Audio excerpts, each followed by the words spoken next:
Sauvons la RDC en danger. Peuple congolais de l'intérieur et de la diaspora, vous êtes témoins de l'histoire tragique telle qu'elle se déroule sous vos yeux. Monsieur Kagame s'emploie par tous les moyens à concrétiser son ambition de balkaniser notre pays. En effet, les communiqués signés lors du mini-sommet de Luanda et les propos tenus ce lundi 28 novembre à Nairobi par le président burundais constituent des preuves de la capitulation de la RDC. Les engagements pris à Luanda permettent aux Rwandais du M23, d'une part, de se replier sur nos villages situés au pied du mont Sabinyo, dans le parc national de Virunga, et d'autre part, aux troupes de l'Ouganda, du Rwanda, de Burundi et du Kenya, de s'installer dans les zones jadis occupées par le M23 sous le label de force de la communauté d'Afrique de l'Est.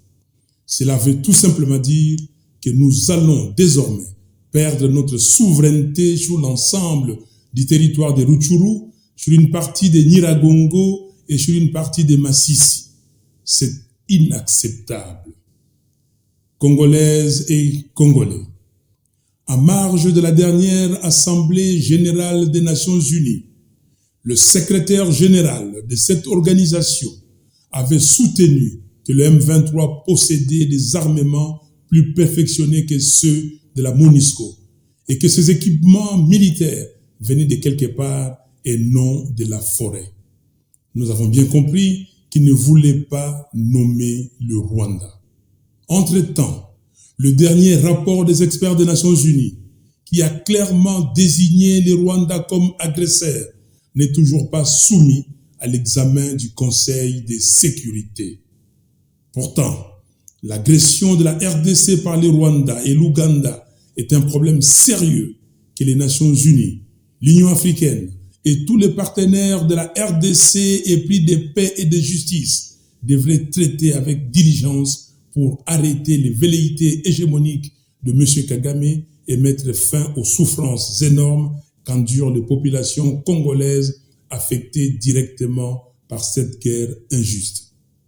Voilà pourquoi je demande spécialement aux pays membres du Conseil de sécurité des Nations Unies de se rappeler de plus de 10 millions de morts congolais depuis 1993, de 6 millions de déplacés internes, de 27 millions de Congolais qui ont besoin d'une assistance humanitaire et de 5 millions d'enfants de moins de 5 ans qui souffrent de la malnutrition. Votre conscience et votre humanité doivent être interpellées. Quant à nous, Congolais, nous avons le devoir, conformément à l'article 63 de notre Constitution, de défendre l'intégrité territoriale de notre pays et donc de refuser qu'une portion de notre territoire national soit sous contrôle des forces étrangères de la communauté d'Afrique de l'Est. Car aucun centimètre carré de notre territoire ne peut échapper à notre contrôle et notre sécurité ne peut être sous-traitée à quelques milliers de militaires kenyans, burundais et ougandais sous la supervision du renseignement militaire rwandais. Nous devons refuser cette énième humiliation. Le temps de l'autoprise en charge patriotique est donc arrivé. Jeunes de la diaspora, issus des parents congolais, appropriez-vous ces combats de libération de notre pays, organisez des manifestations publiques et saisissez les institutions des pays où vous vivez, notamment le pays de l'Union européenne, la Grande-Bretagne, l'Australie, les États-Unis d'Amérique et le Canada, pour protester vigoureusement contre l'agression de la RDC par le Rwanda et contre le projet de balkanisation de notre pays.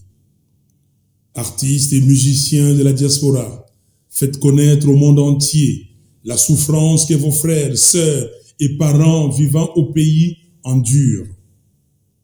Jeunes Congolais, disséminés dans les 26 provinces du pays, dénoncez l'agression de notre pays par le Rwanda au travers de manifestations grandioses sur l'ensemble du territoire national et exigez le départ des éléments du M23 et des troupes de la communauté d'Afrique de l'Est de notre pays. Congolaises et Congolais, dans cet élan, je demande à toutes et à tous de répondre massivement à l'appel de l'Église catholique de marcher dans tous les diocèses de la République ce dimanche 4 décembre 2022 contre la balkanisation de notre pays. Quelles que soient vos convictions religieuses, soyez nombreux à cette marche pour montrer à l'ennemi que nous sommes unis et le Congo restera un et indivisible. Congo Ekolo Moko. À vous combattants de nos forces armées, je vous exhorte à défendre avec patriotisme et bravoure l'intégrité de notre pays. Soyez rassurés que toute la nation est derrière vous. Après la prière et la marche du 4 décembre, je demande à tous les Congolais, où qu'ils se trouveront le mardi 20 décembre à midi, de s'agenouiller pour prier pendant 5 minutes afin d'implorer les Très-Hauts de donner la force à nos vaillants soldats de vaincre l'ennemi. Nous devons puiser au plus profond de nous-mêmes la sève de la dignité et la force nécessaire pour affronter l'ennemi et prouver par notre détermination que nous sommes un peuple capable de mener ces combats existentiels pour chasser les forces d'occupation qui se cachent sous les labels du M23 et qui exploitent illicitement nos ressources. Quand un peuple est uni autour d'un idéal et s'élève vaillamment pour défendre une cause, personne, mais alors personne ne peut le vaincre. C'est le défi de notre génération. Et nous avons le devoir sacré de les surmonter en rapportant la victoire sur nos agresseurs. Que Dieu bénisse la RDC et son vaillant peuple. Je vous remercie.